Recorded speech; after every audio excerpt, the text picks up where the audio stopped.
Ya, baik.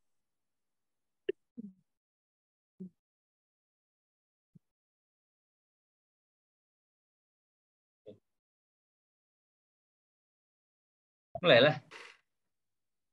Baiklah, kita mulai saja. Assalamualaikum warahmatullahi wabarakatuh. Waalaikumsalam warahmatullahi wabarakatuh. Baiklah, kali ini kita akan mempresentasikan hasil dari diskusi kelompok kami yang berjudul distribusi teoretis. Kami dari kelompok 2 yang beranggotakan, yang pertama saya sendiri sebagai moderator, yaitu Putri Rizky Purnama. Yang kedua ialah Robi Ihsan Habibie. Yang ketiga Khairul Razik. Yang keempat Nur Salmariansyah. Yang kelima Nurul Anissa. Yang keenam Sri Sofia Duha Ananda. Dan yang terakhir ialah Nailal Khairia. Baiklah, untuk membacakan slide pertama sampai ketiga akan dibacakan oleh Nailal Khairia. Kepada Nailal Khairia, waktu dan tempat disilahkan. Terima kasih kepada moderator. Baiklah, yang pertama ialah distribusi teoritis. Distribusi teoritis adalah suatu daftar yang disusun berdasarkan probabilitas dari peristiwa-peristiwa bersangkutan. Frekuensi dari distribusi ini diperoleh melalui perhitungan-perhitungan. Karena itu, distribusi teoritis dapat pula diartikan sebagai distribusi yang frekuensinya diperoleh secara matematis atau perhitungan.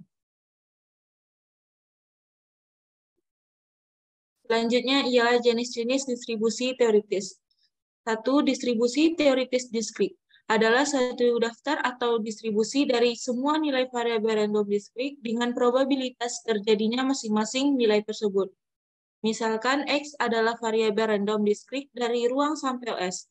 Suatu fungsi dikatakan merupakan fungsi probabilitas atau distribusi dari variabel random diskrit jika memenuhi syarat. Yang pertama ialah fx besar dari 0. Yang kedua, fx sama dengan 1. Yang ketiga, fx sama dengan x sama dengan fx. Yang kedua ialah distribusi teoritis kontinu. Adalah suatu daftar atau distribusi dari semua nilai variabel random kontinu dengan probabilitas terjadinya masing-masing nilai tersebut. Misalkan x adalah variabel random kontinu dari ruang sampel S. Suatu fungsi f dikatakan merupakan fungsi probabilitas atau distribusi probabilitas variabel random kontinu x jika memenuhi syarat a, fx sama dengan besar dari 0. Yang B, integral x dx sama dengan 1. Yang ketiga, P dalam kurung A kecil dari X kecil dari B sama dengan B integral C fx dx. Selanjutnya kembali kepada moderator. Baiklah, selanjutnya akan dibacakan oleh pemateri yang bernama Nurul. Kepada Nurul, waktu dan tempat disilahkan. Baiklah, selanjutnya nilai harapan atau rata-rata hitung distribusi teoritis. Nilai harapan atau harapan matematika dari distribusi sebenarnya adalah rata-rata hitung. Tertimbang jangka panjang dari distribusi teoritis itu disimbolkan E dalam kurung X atau mu. Misalkan X adalah suatu variabel random dengan distribusi probabilitas F dalam kurung X atau P dalam kurung X sama dengan X. Maka nilai harapannya atau rata-rata hitung dirumuskan sebagai berikut. 1. Untuk distribusi probabilitas diskrit. E dalam kurung X sama dengan mu sama dengan sigma X dikali F dalam kurung X atau E dalam kurung X sama dengan mu sama dengan sigma dalam kurung X dikali P dikali X. 2. Untuk distribusi probabilitas kontinu. E dalam kurung X sama dengan mu sama dengan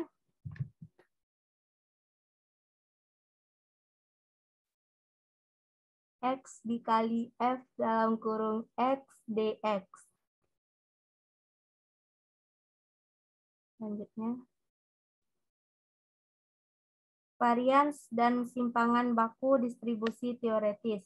Dengan menggunakan nilai harapan ini, maka varians atau simpangan baku dalam kurung deviasi standar dari distribusi teoritis atau distribusi probabilitas variabel random X dapat dihitung, yaitu var dalam kurung X sama dengan varians sama dengan E dalam kurung X pangkat 2 dikurang dalam kurung E dalam kurung X pangkat 2 atau var dalam kurung X sama dengan varians sama dengan sigma dalam kurung X dikurang mu pangkat 2 dikali P dalam kurung X.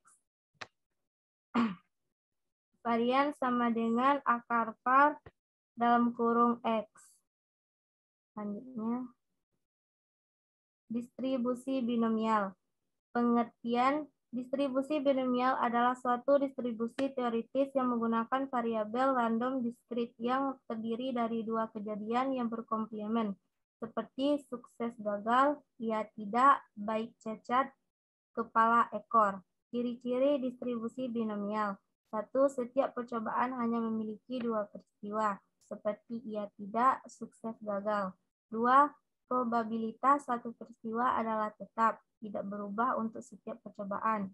3. Percobaannya bersifat independen, artinya peristiwa dari suatu percobaan tidak memengaruhi atau dipengaruhi peristiwa dalam percobaan lainnya.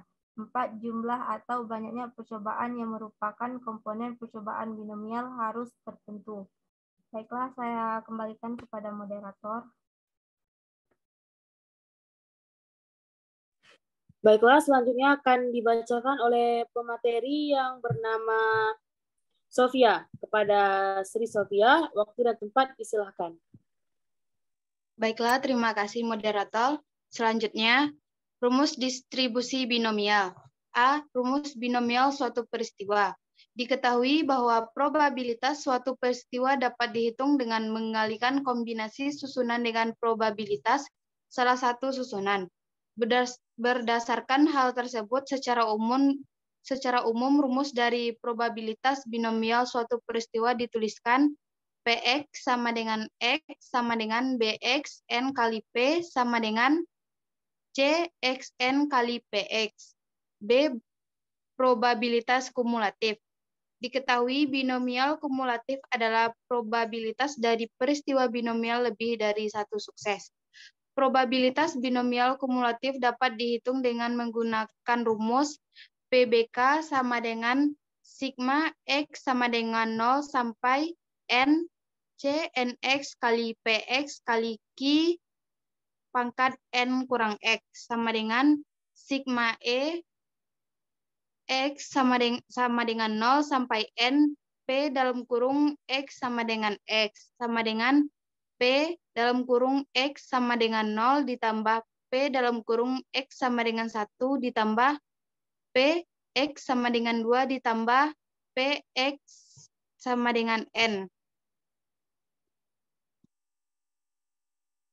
Selanjutnya,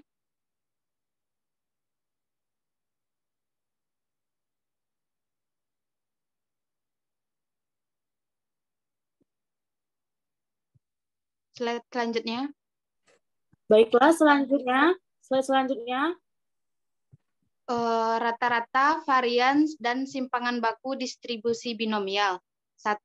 Untuk rata-rata, E dalam kurung X sama dengan mu sama dengan sigma X sama dengan 0 sampai N, X dalam kurung C NX dikali P pangkat Q dikali Q N kurang X. Untuk varian sama dengan sigma X sama dengan 0 N X pangkat 2 dalam kurung C NX dikali P pangkat X dikali Q pangkat N dikurang X sama dengan rata-rata. Untuk simpangan baku sama dengan akar dari sigma E X sama dengan 0 sampai N dikali X pangkat 2 dalam kurung CNX dikali P pangkat X dikali Q pangkat N kurang X min rata-rata. Secara singkat, nilai rata-rata, varians, dan simpangan baku distribusi binomial dapat dihitung dengan rumus 1. Rata-rata sama dengan N kali P, 2. Varian sama dengan N kali P kali Q, 3. Simpangan baku sama dengan akar dari N kali P kali Q. Slide selanjutnya. Distribusi hipergeometrik. 1. Pengertian. Distribusi hipergeometrik digunakan ketika pengambilan sampel dilakukan tanpa pengembalian. Informasi tentang susunan populasi harus diketahui untuk menentukan kembali probabilitas keberhasilan dalam setiap percobaan berturut-turut karena probabilitas berubah. Dengan demikian, distribusi hipergeometrik memiliki karakteristik sebagai berikut. Distribusi hipergeometrik merupakan distribusi diskrit. Setiap hasil outcome terdiri dari keberhasilan atau kegagalan. Pengambilan sampling dilakukan tanpa pengembalian. Populasi N adalah terbatas dan diketahui. Jumlah keberhasilan dalam populasi K diketahui. Baik, dikembalikan kepada moderator.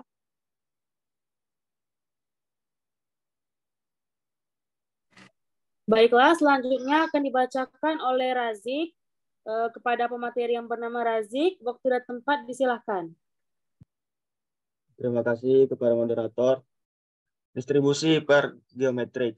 Rumus distribusi hipergeometrik secara umum, distribusi hipergeometrik dirumuskan Px sama dengan X sama dengan Hx ukuran populasi, ukuran sampel, banyaknya unsur yang sama pada populasi, sama dengan CKX, C banyaknya unsur pada populasi, banyaknya peristiwa sukses, C ukuran populasi, ukuran sampel, dikurang K banyaknya unsur yang sama pada populasi, dikurang banyaknya peristiwa sukses. Keterangan N besar sama dengan ukuran populasi, N kecil sama dengan ukuran sampel, K kecil sama dengan banyaknya unsur yang sama pada populasi, X kecil sama dengan banyaknya peristiwa sukses. Selanjutnya, distribusi Poisson. Pengertian, distribusi Poisson disebut juga distribusi peristiwa yang jarang terjadi, ditemukan oleh SD Poisson 1781 sampai 1841, seorang ahli matematika bangsa Prancis. Distribusi Poisson termasuk distribusi teoretis yang memakai variabel random diskrit. Distribusi Poisson adalah distribusi nilai-nilai bagi suatu variabel random X dalam kurung X diskrit, yaitu banyaknya hasil percobaan yang terjadi dalam suatu interval waktu tertentu atau di suatu daerah tertentu. Distribusi Poisson memiliki ciri-ciri sebagai berikut.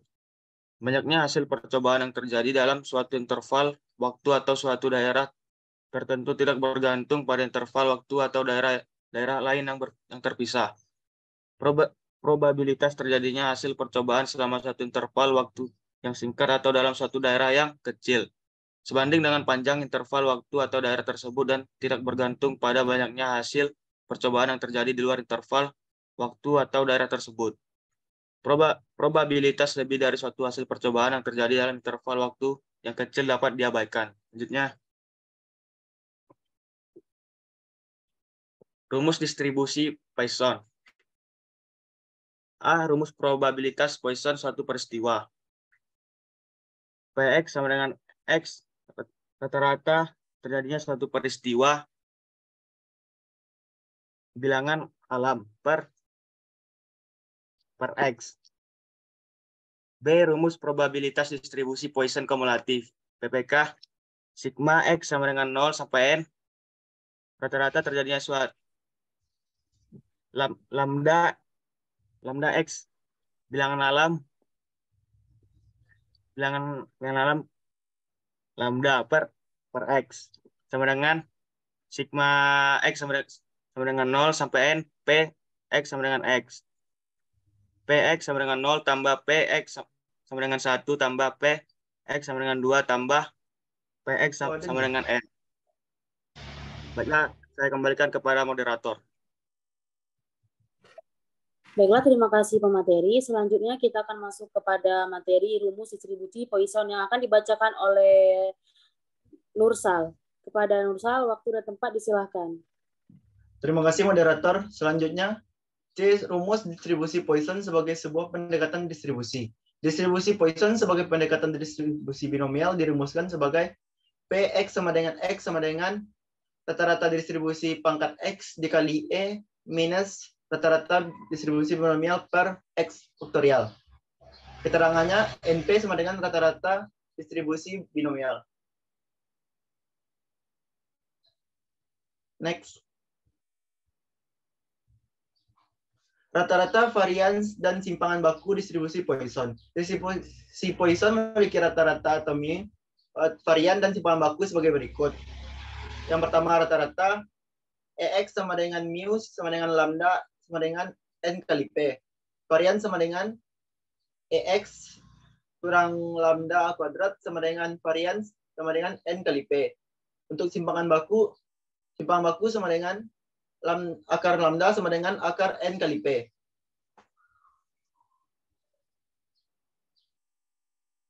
Distribusi normal. Pengertiannya adalah distribusi normal adalah salah satu teoretis dari variabel random continue. Distribusi normal sering disebut distribusi Gauss. Sebagai nama pengembangnya yaitu Carl Gauss pada abad ke-18. Seorang ahli matematika dan astronomi, distribusi normal merupakan distribusi yang simetris dan berbentuk bentang atau lonceng. Distribusi normal memiliki bentuk fungsi sebagai berikut. Rumus fungsi distribusi normal adalah fx sama dengan 1 per simpangan baku akar 2pi kali E min setengah X kurang mu per simpangan baku kuadrat. Kembali ke moderator.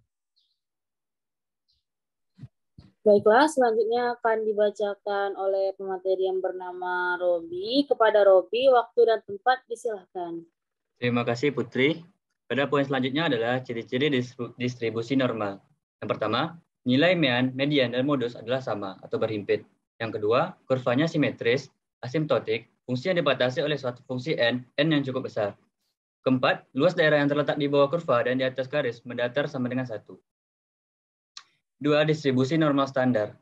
Keluarga distribusi normal memiliki jumlah yang banyak sekali akibat pengaruh rata-rata simpangan baku. Akan tetapi, untuk mencari probabilitas suatu interval dari variabel random kontinu dapat dipermudah dengan menggunakan bantuan distribusi normal standar. Distribusi normal standar adalah distribusi normal yang memiliki rata-rata mu sama dengan 0 dan simpangan baku sama dengan 1. Bentuk fungsinya adalah fz sama dengan 1 dibagi 2pi i dibagi min setengah z kuadrat. Dalam bentuk diagram atau kurva disebut kurva normal standar. Distribusi normal standar digambarkan sebagai berikut. Dari bentuk distribusi normal standar tersebut dapat diketahui sifat distribusi tersebut yaitu kurva simetris terhadap sumbu Y mempunyai titik tertinggi 0 sama 0, 1 dibagi 2pi dengan 1 per 2pi sama dengan 0 per 4. Cekung ke bawah untuk interval X sama dengan min 1 sampai X sama dengan plus 1 dan cekung ke atas. Dan untuk nilai X di luar interval tersebut. Meluas atau melebar tanpa batas ke kiri dan ke kanan serta mendekati sumbu X secara cepat begitu bergerak dari X sama dengan 0 ke kiri maupun ke kanan. Luas seluruh daerah di bawah kurva dan di atas sumbu X sebesar 1 unit. Ketiga, penggunaan kurva standar. Untuk menentukan luas daerah di bawah kurva normal standar telah dibuat daftar distribusi normal standar, yaitu tabel luas kurva normal standar dengan nilai-nilai Z tertentu. Dengan daftar tersebut, bagian luas dari distribusi normal standar dapat dicari. Karena seluruh luas kurva adalah 1 dan kurva simetris terhadap mu sama dengan 0, maka luas dari garis tegak pada titik 0 ke kiri maupun ke kanan adalah 0,5.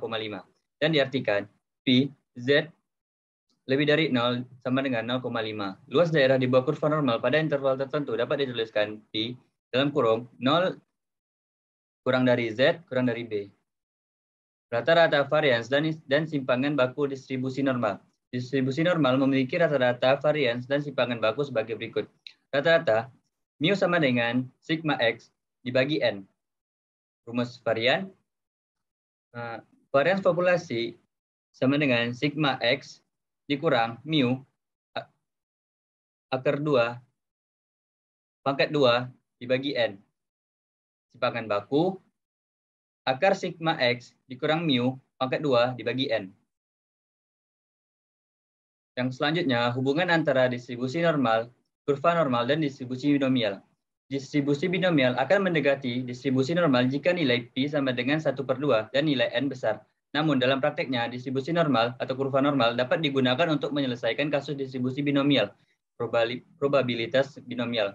Sekalipun P tidak sama dengan 1/2 dan N relatif kecil, seperti diketahui, distribusi binomial bervariabel diskrit, sedangkan distribusi normal, kurva normal bervariabel kontinu. Karena itu, penggunaan distribusi normal untuk menyelesaikan kasus distribusi normal dapat dilakukan dengan menggunakan aturan penyesuaian, yaitu menggunakan faktor koreksi. Caranya ialah menambahkan atau mengurangi variabel X-nya dengan 0,5 sebagai berikut. Pertama, untuk batas bawah kiri, variabel X dikurangi 0,5. Yang kedua, untuk batas atas kanan, variabel X ditambah 0,5. Dengan demikian, rumus Z-nya menjadi Z sama dengan dalam kurung X sama dengan 0,5 sama dengan mu dibagi standar deviasi dengan I sama dengan 1/2, mu sama dengan N dikali P, standar deviasi sama dengan akar N dikali P dikali Q. Saya kembalikan ke Putri. Baiklah, selanjutnya akan dibacakan oleh saya sendiri, yaitu contoh soal. Yang pertama, kita akan membahas tentang contoh soal dari distribusi binomial. Contoh soal. Seorang mahasiswa menghadapi 6 pertanyaan pilihan berganda. Setiap pertanyaan memiliki 5 alternatif jawaban. Jika dalam menjawab pertanyaan, mahasiswa tersebut berspekulasi, maka probabilitas menjawab pertanyaan adalah: yang pertama, untuk menjawab benar dalam kurung PB sama dengan 1/5. Yang kedua, untuk menjawab salah, PS sama dengan 1 dikurang PB sama dengan 4/5. Misalkan susunan 5 jawaban benar adalah BBBBBS, maka PBBBBS sama dengan PB dikali PB dikali PB dikali PB dikali PB dan dikali PS sama dengan 1/5 dikali 1/5 dikali 1/5 dikali 1/5 dikali 1/5 dikali 4/5 sama dengan 1/5 pangkat 5 dikali 4/5 pangkat 1. Kemungkinan lain susunan 5 jawaban benar adalah BBBSBB, sehingga PBBBSBB PB, PB, PB, PS, PB, PB sama dengan 1/5 dikali 1/5 dikali 1/5 dikali 4/5 dikali 1/5 dikali 1/5 sama dengan 1/5 pangkat 5 dikali 4/5 pangkat 1. Ternyata probabilitas 5 jawaban benar dari 6 pertanyaan adalah sama untuk susunan manapun. Banyaknya kemungkinan susunan 5 benar dan 1 salah dapat dicari dengan menggunakan rumus kombinasi, yaitu rumus kombinasi sama dengan kombinasi X, N sama dengan N faktorial per X faktorial dalam kurung N dikurang X faktorial. Untuk kasus di atas, memiliki N sama dengan 6 dan X sama dengan 5. Sehingga terdapat C, 5 dan 6 sama dengan 6 faktorial per 5 faktorial dalam kurung 6 dikurang 5 faktorial. Maka didapatkan hasil yaitu 6 susunan. Jika semua susunan tersebut dituliskan, maka akan terlihat yang pertama, BBBBBS. Yang kedua, BBBBSB. Yang ketiga, BBBSBB. Yang keempat, BBSBBB. Yang kelima, BSBBBB. Yang keenam yaitu SBBBBB. Untuk menentukan probabilitas menjawab 5 pertanyaan benar, P dalam kurung 5, adalah dengan menjumlahkan probabilitas dari kombinasi banyaknya susunan jawaban benar, yaitu kombinasi 5 ke 6 sama dengan 6 susunan. Selanjutnya, karena probabilitas setiap susunan adalah sama, maka probabilitas menjawab 5 pertanyaan benar yaitu dapat pula dihitung dengan mengkalikan kombinasi C, 5 dan 6 dengan probabilitas salah satu susunannya. Jadi, P dalam kurung 5 sama dengan C, 5/6 dikali 1/5 pangkat 5 dikali 4/5 pangkat 1. Maka didapatkan hasil yaitu 0,00154. Dengan melakukan cara yang sama seperti di atas untuk menghitung probabilitas menjawab dengan jawaban benar, maka dapat dibuat distribusi binomial dari peristiwa di atas. Selanjutnya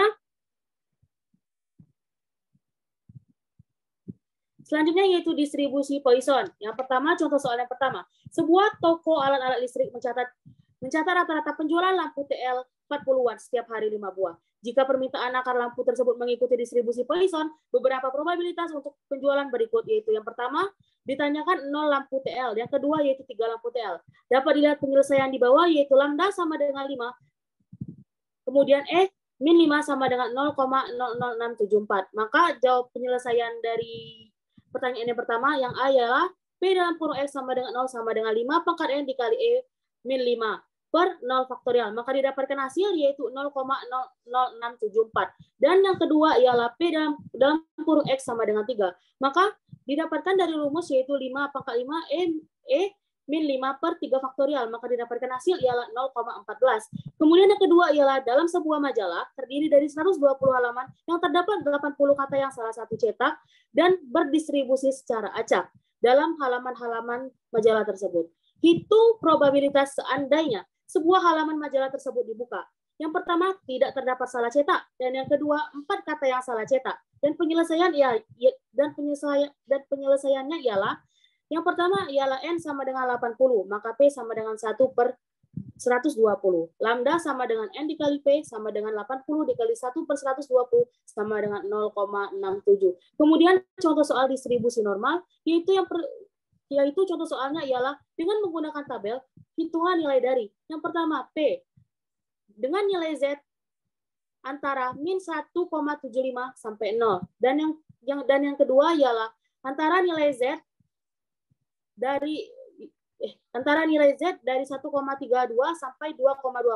Yang ketiga ialah antara nilai Z dari min 0,45 sampai 0,65. Dapat dilihat penyelesaiannya sebagai berikut. Itulah gambar kurvanya. Kemudian penyelesaiannya yang pertama ialah karena kurva simetris pada mu sama dengan 0, maka nilainya ialah 0,4599. Yang kedua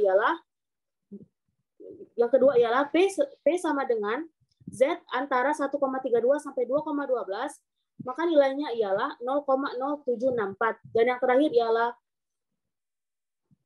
ialah tabel Z kurang dari Z antara min 0,45 sampai 0,65. Maka didapatkan hasilnya ialah 0,4158. Selanjutnya, baiklah, demikian presentasi dari kelompok 2. Apabila salah kata saya dan teman-teman saya minta maaf, kepada Allah saya mohon ampun. Wabillahi taufiq wal hidayah. Wassalamualaikum warahmatullahi wabarakatuh. Waalaikumsalam warahmatullahi Waalaikumsalam warahmatullahi wabarakatuh.